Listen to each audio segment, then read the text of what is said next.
Assalamualaikum warahmatullahi wabarakatuh. Hello everyone, I'm Anisa Zaitun Sukma Laeli. Today we're gonna talk about English morphology. So we go to the first material. The first material is introductions.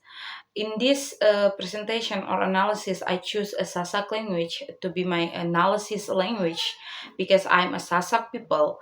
Sasak language is a local language that's spoken by a Sasak people, especially in the island of Lombok, West Nusa Tenggara, Indonesia. Okay, this is the display of the Sasak word. Especially I choose 25 example of Sasak word. There is begawe. Begawe it's mean like a bekerja in Indonesia, and in English it mean to work or doing work. And then a pegawaian. Pegawaian in Indonesia it means like pekerjaan, and then in English means like a job. And there is a gagah. Gagah in Indonesia means like a tampans, but in English means handsomes. And then inges. Inges in Indonesia means cantik, and in English means beautiful. Okay, we're gonna go to the next material. Second material is the analysis. The first analysis is morpheme analysis. I choose a 10 word of a Sasak language from the list before. The first is begawe, the second pegawaian, and then pegawai, bebaturan, kemanisan, gagah, inges, ai, ama, and ina. I just want to tell you some of this word about morpheme analysis, and then you can see in the analysis above. And then the first is begawean. Be is prefix, and then gawe is roots, especially verb. So it changed to be begawe, especially to be a verb. This is a type of bound morpheme, especially derivationals. Then next is I. It's root, especially nouns, which is the type of primorphemes. Okay, the next material is inflectionals and also derivational analysis.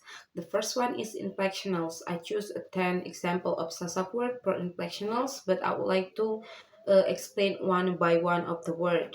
The first one is ama. I changed to be amakne by adding a suffix ne, meaning that third person father or he or her father. Next is the ina or inaku. Ina I changed to be inaku by adding a suffix ku. It is meaning my mother or the first person possessive. And the next is gagah.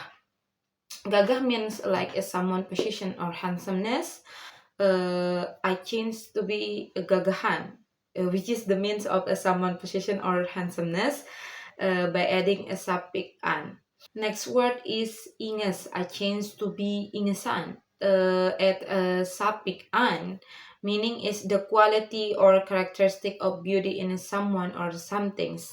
Next is I changed to be aiku by adding suffix ku, which is meanings that my water or the water belong to the speakers. Next is a sapu. I changed to be sapuku, meaning like my sweeping tools. Next is nginam.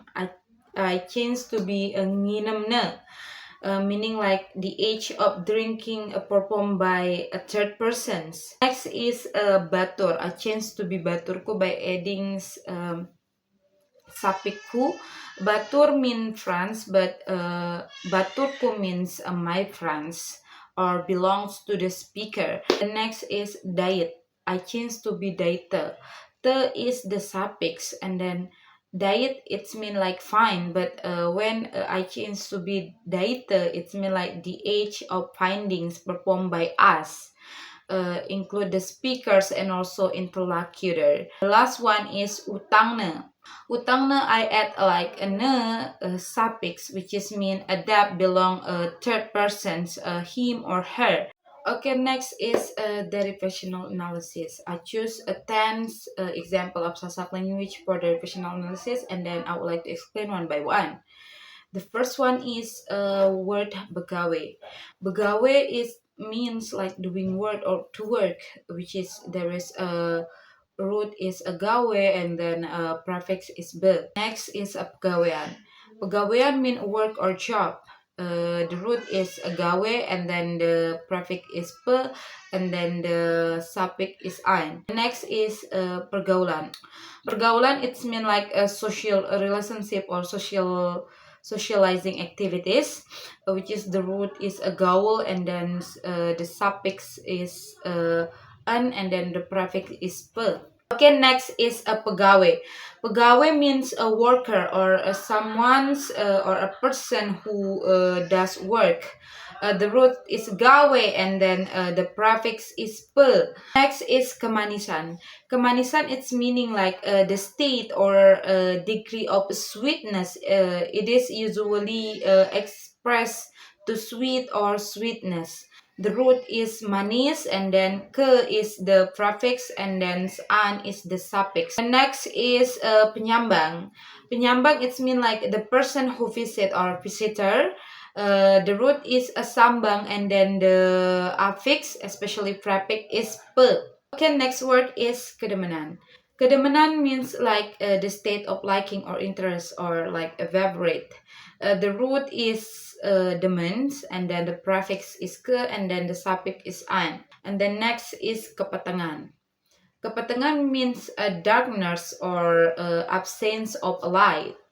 Root is peteng or a dark, and then ke is the prefix, and then an is the suffix. Next is a bedait. Bedait is meet someone's or to meet someone's. Bait is a root, and then be is the prefix. And then next is a bebaturan, meanings like being a friends, or to be a friends, or being in a friends relationship. The root is batur, and then be is the prefix, and then an is the suffix.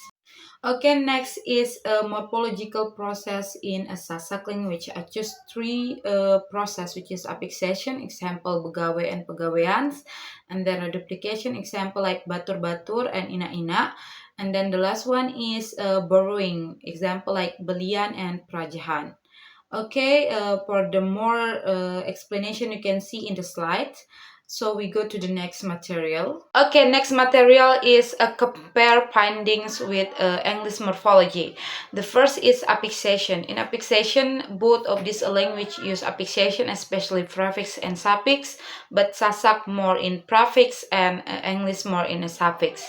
Next is reduplications. Sasak use reduplication to express plurality or intensity. Example like ina-ina, or means in English is mothers.